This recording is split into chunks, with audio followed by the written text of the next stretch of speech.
এই ছাগলটি 12 লাখ টাকায় বিক্রি হয়েছে। ছাগলটি 15 লাখ টাকা চেয়েছিল।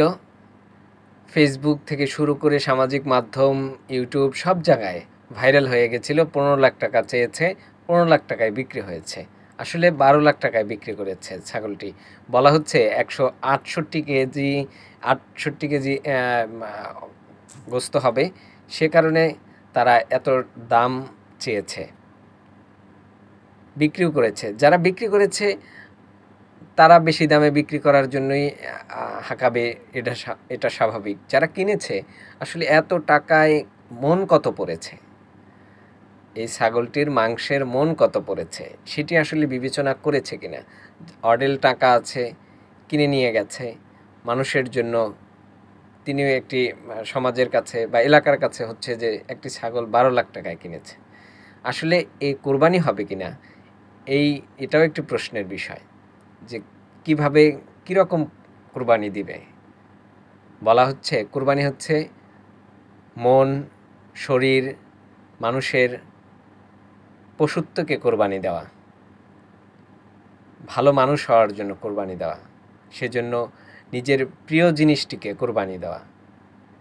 ইব্রাহিম আলাইহিস সালাম তার ছেলেকে কোরবানি দেওয়ার জন্য নিয়ে গেছিল, কিন্তু তখনকার কোনো ভাবা হয়নি। কিন্তু এই সব বিদেশি ছাগল বা যেগুলো রাখা হয়েছে, এত দাম হাঁকিয়ে মানুষকে জানিয়ে বিক্রি করা বা কেনা, দুটোই আসলে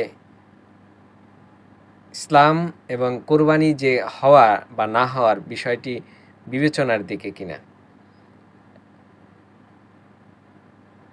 দামের ক্ষেত্রে যে বিক্রি করবেন তারও একটা হিসাব রাখা উচিত কিনা, যে কোরবানির সময় যে দামে বিক্রি করবে এটা অতি মুনাফা, অতি লাভ না করে আমি লাভের অংশটা কমিয়ে নেই, যাতে স্বল্প মূল্যে মানে অল্প লাভে আমি আমার পশুগুলো ছেড়ে দেব, যাতে যারা কোরবানি দেবে তারাও যাতে একটু সাশ্রয় পায় এবং সবাই মিলে একটু ভালো জিনিস ভালোভাবে তার পছন্দের জিনিসকে কোরবানি করতে পারে।